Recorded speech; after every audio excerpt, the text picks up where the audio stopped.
The Parable of the Red Shoes. There was once a god who had way too much time on his/her micromanaging hands. One day, somewhat bored and looking for something to do, he/she was casting his/her. Oh, heck with it. This is a fable and the masculine just sounds better, so we're going to go with he, him, and his. Now, before you get all up in a tizzy, if that is your want, you might want to read further on because I suspect that you will soon discover that this God guy is not going to be the feel-good New Testament-y live and let live kind of deity character.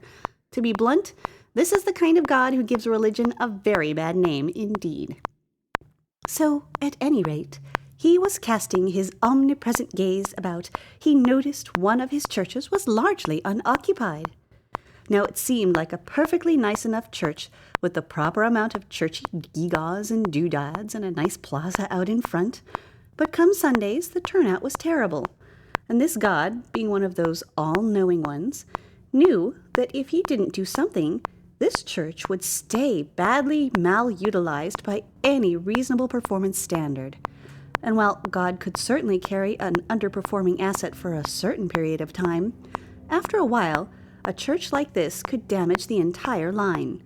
And since he was a more or less merciful God, at least in his own mind where it really mattered, he decided to give this particular church one more chance before he lowered the beatific downsizing hammer, Thunderbolt class. Fortunately for this God, there was a girl named Karen who went to this church, but only when she felt like it. Which, truth to tell, was not often because while Karen liked to go to church, Karen was one of those people who loved to dance. She was always carrying around this large gym bag with her straight hair tied up in a simple ponytail with a huge cup of coffee in one hand. Her entire world consisted of dancing, dancers, and dances. And when she herself was not dancing, all she talked about was dancing, dancers, and dances. Naturally, this endeared her to the other members of the congregation to no end. Contributing to her popularity was that when she actually did go to church, she would hum fairly quietly to herself and do dance patterns with her feet while she sat. Consequently, she often had a pew to herself. These traits also endeared her to God so much that he decided to send the world a message via Karen. Now, God managed to get into the hands of Karen a pair of magical red shoes. Karen did not get the really cool ruby red slippers that would get you to Kansas really fast and let you sing like Judy Garland. But at first, it seemed like she had gotten a pretty good pair of red shoes. These shoes, you see, really did make her dance much, much better. And if before Karen was just a little bit of an exhibitionist as a dancer, once she put on the shoes, she lost all sense of what the social contract said about public displays of modern dance, which is basically do it only in a small hole in the wall theater where it can be easily avoided, unless it is a recital by a relative under the age of 13. At any rate, if before Karen was content to do dance patterns with her feet during church, with her new shoes, Karen would often feel compelled to do spontaneous interpretive body movement to highlight the emotional point of the sermon, without clearing it ahead of time with anyone else, of course. And so, truth to tell, she did overdo the dancing in public thing. Jetéing here and jazz hands there, always with the red shoes. She even missed her grandmother's funeral to go to a dance. Not that this was necessarily all a bad thing. After all, because when she was not there, ceremonies tended to go much more smoothly. Her 45-minute performance piece, Farewell to Withering Flower in Winter No. 4 with chanting, premiered at the funeral of her cousin, brought continued shudders of both horror and amazement for years thereafter by those who had seen it. As an added bonus, in her absence at events, the attendees felt free to gossip openly about her. However, this did not prevent the crescendo of disapproval from building among her fellow churchgoers. God, too, was annoyed with all this dancing. Apparently what pushed him over the edge was the continual jazz hands thing. So, he decided to punish her for excessive dancing in public, which is somewhat surprising since he was the one who created the darn shoes in the first place, but there you go. Prime movers are allowed to be capricious. So, God, the wimp, set an angel to tell Karen that the shoes would continue to dance forever as a sign of what happens when a girl is too insistent of making a spectacle of herself. Forestalling a rather simple countermeasure, God re-hexed the shoes such that Karen could not take them off. God allowed himself one moment of brief self-congratulation in thinking of that. So, condemned to forever dance in her red shoes, she kept on dancing and rather soon after that began to explore her other, non-God-related options. She first consulted with her primary care physician, who, after an increasingly complex series of tests, diagnosed her as having some kind of virus exacerbated by stress and recommended a good therapist to deal with the stress. The therapist, who agreed that he was good, counseled several years of therapy to explore the root cause of this urge to dance and prescribed drugs. While Karen appreciated the drugs, she continued to dance. After a lot more dancing, finally exhausted and bored, she went to the local alternative medical practitioner / public executioner who came up with a holistic treatment plan. He chopped off her feet. And then he gave her a pair of wooden feet and crutches. Finally, no longer dancing, Karen took some time to reflect her experience.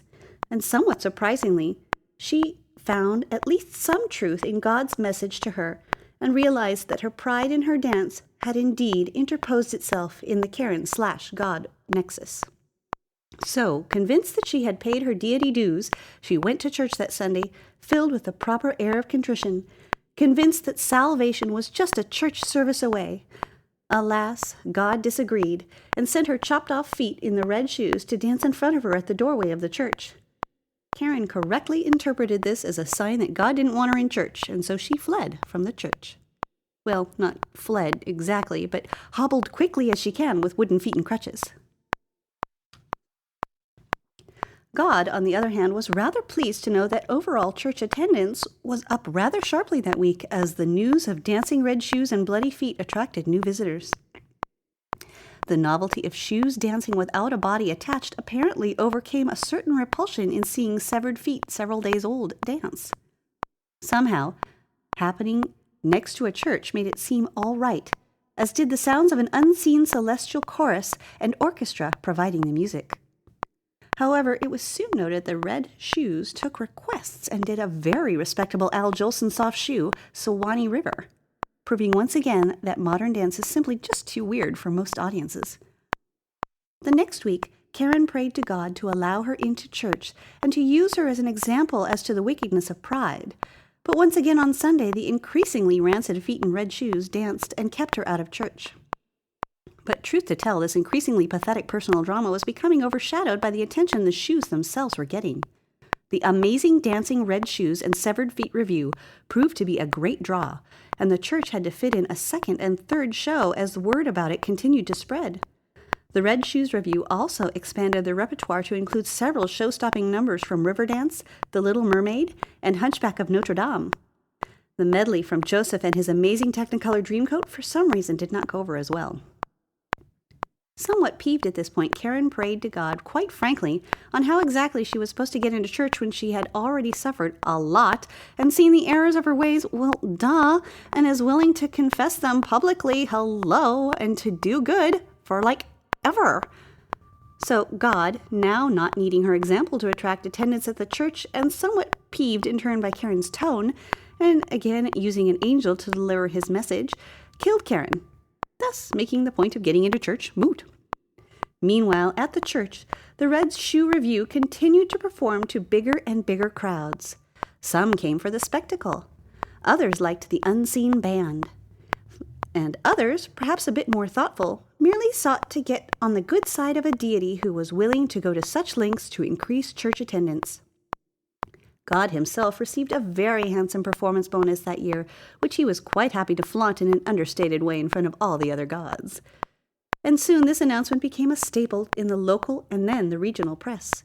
At Our Lady of the Dancing Shoes, the miracle of the red shoes and severed feet is performed twice daily with a special Sunday morning show and Saturday matinee. Reservations are recommended with special accommodations for the handicapped available with advance notice. Officially licensed Miracle of the Red Shoes and Severed Feet images, recordings, and merchandise, including officially sanctioned red shoes shoe polish and severed feet anticoagulant, are available only at the church. Please help support the feet by only purchasing official Miracle of the Red Shoes and Severed Feet products from approved church vendors who display the severed foot seal of approval. The Miracle of the Red Shoes and Severed Feet is an officially licensed church production, and any unauthorized severing of one's own feet is highly discouraged and quite painful, let me tell you. So leave it to the professionals. Oh, and God. Thank you. The moral. If God doesn't like jazz hands, you are pretty much screwed if you're going to do them. But bottom line, if God wants you dead, you're dead.